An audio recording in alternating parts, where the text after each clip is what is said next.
Hello everyone, my name's Jill Newton. I work for Adult Community Learning in Essex, ACL. I'd like to welcome you to undertaking a review of your organisation's online approach to safeguarding and prevent. This was one of the training sessions that HOLEX organised for their Digital ACE project. Okay, so I'm just going to share my screen and share the slides with you. Hopefully this will work quite quickly.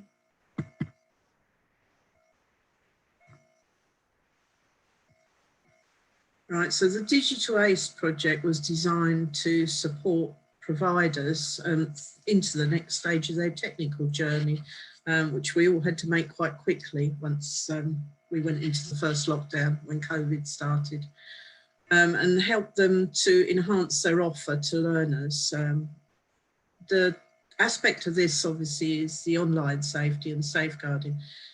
Safeguarding is the same throughout. It's no different whether you're online or whether you're face-to-face, but it comes with various difficulties and we need to make sure that we don't miss anything. So the purpose of the session is to understand how we sort of join up the whole organisation and promote and embed safeguarding in an online environment, to look at our gaps, which we'll do looking at an audit process and identify them, to reflect on the effectiveness of the process and how we can ensure that's actually working. So if you think about where you are now, the best way to do this is to use an audit document. There's a template of an audit document that we put together during the Digital ACE project, which is available in the safeguarding pack, and the link to the HOLEX resources is at the end of the PowerPoint. The template that we used is divided into the following sections. So you've got a section for each of the following: staff training, learner engagement, reporting. It's a separate section for prevent, section for curriculum, wellbeing. Some of the policies are covered, in particular the anti-bullying and harassment policy, the E&D policy, because these link very closely into safeguarding, governance, learner code of conduct, safeguarding online policy. You may not have a separate one, you may have a safeguarding policy that embeds it within it. Filtering and bringing your own device. Filtering isn't quite so applicable at the moment because obviously it's not effective when people are working remotely from their own devices, but it is covered, and the original audit that we used as a base to put this together and adapt was put together before COVID started, so obviously it was very, very relevant then, something that's possibly not quite so relevant now. So an audit cycle, just a little bit about that, should be a continuous process of reflection and improvement. So you've got the review stage where you take stock of what you do. So you need to look at all your processes and list them all. You need to diagnose then, is it working? So ask yourself questions, is everything working that we do? If it's not working, then you move on to the develop stage. What do you need to do to put that right? You might want to improve things further. The implement section is where you can put any actions that you're doing in place. A useful place to record what you're doing and to put these actions is in your Prevent and Safeguarding Action Plan Risk Register. You will all have one of these because it's a statutory requirement under the Prevent duty that we all have one, not just for safeguarding, but for Prevent specifically. But it can be combined in a similar document if you prefer. So you can rag rate the actions, you can put the date that needs to be carried out by and who's responsible. And moving on to record, it's also a very good place to record what has been done. This is a very useful record to be able to show Ofsted, and also so that we can continue the review process and completely go through that cycle and revisit it when we need to. So at the start of the audit, how do you identify what you should be looking at? The audit works by planning out what criteria you want to assess. You gather all this information and analyse it, as I've said in the last slide. So who would you involve to do this? At this point, we need to think about who we're going to bring into this and how we're going to do it. So to make it a whole organisation approach, you might want to involve people from different departments. A small group might work best for you, particularly if you're working online. It could be followed by a review, so in a larger or more senior team. We have a safeguarding team that looks at all our processes, and they would be people that we would ask to review this. It can also be shown to your governing body or the equivalent of that, strategic advisory board, whatever they're called, and they can be involved in challenging this and whether it's successful. And this is one of the things that Ofsted would expect from them. It's also very good practice. And sometimes seeing things from a slightly outside perspective, people notice things that we might not. So can you involve learners' views in this? That's another thing. If you have a learner forum, it might be good to ask them what their views are about your processes and how they work. Tutors could be involved. Anybody could be involved that you need.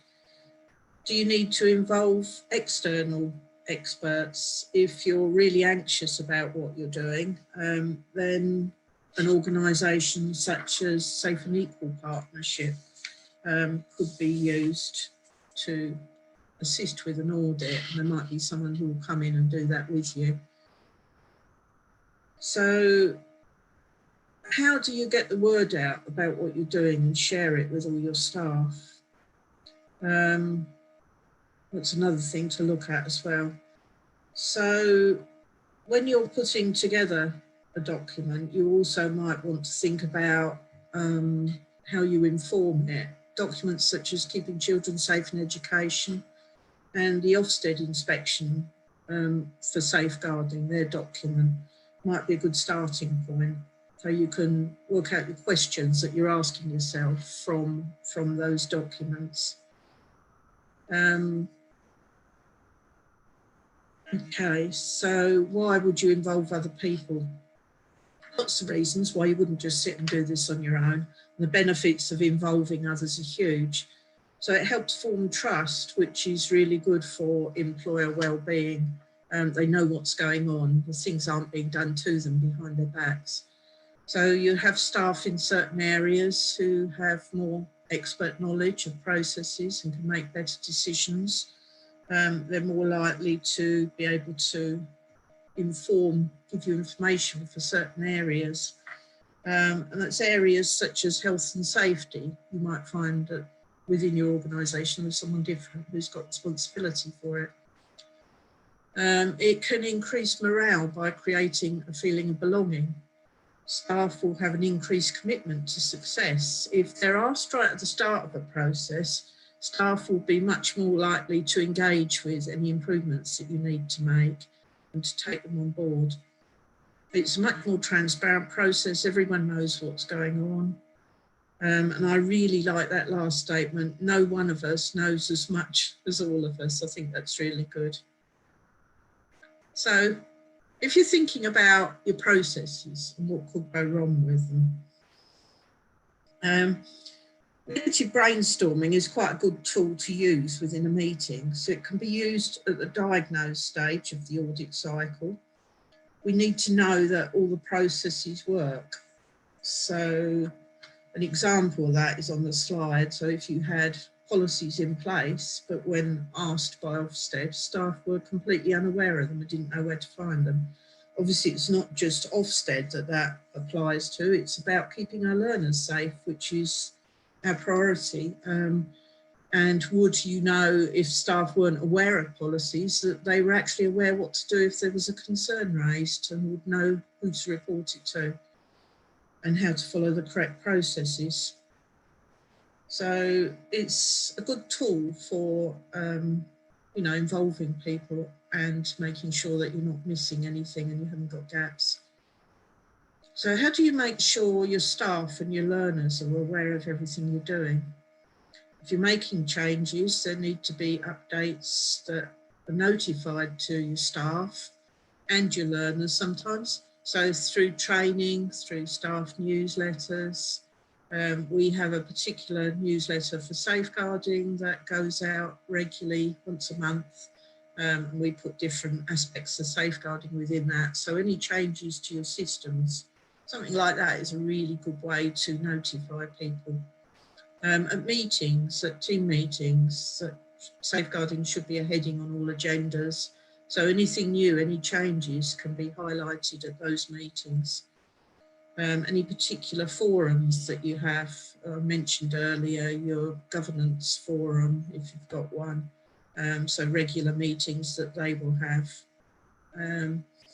Use of questions during observations of teaching and learning. So if you have a team of observers who are going in and observing your tutors teaching, what sort of questions do they ask? What do they ask the tutor? And also, what do they ask the learners? Do they comment during their observation on the safeguarding aspect? Whether learners are all aware of who they would report a concern to, or do they go any deeper than that? Do they ask some questions such as what is their understanding of current prevent and concerns about radicalisation and extremism? And do they know what is current in the area that you're in particularly? So the VLE, that's another place if you have a virtual learning environment. This has been quite short because as a training course, it would have involved quite a lot of discussion. So just another point about being creative and getting people to notice and remember, using ideas that helps people to take on board what you're saying, particularly our learners, because if you show them something about safeguarding in the first session of a course, then don't show them anything else. The chances are that by the time something happens, they will have forgotten who they should go to and what the process is. So make sure that something creative that sticks in their mind.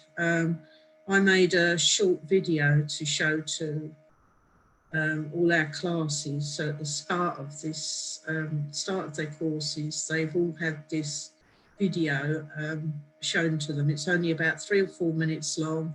It covers safeguarding and prevent. We also give them a list of instructions or guidance on how to keep themselves safe online. The video isn't specifically about online, but it includes, during the video, I've got a little excerpt of my dog in there, which I was being quite creative and trying to get people to remember about safeguarding, and it worked.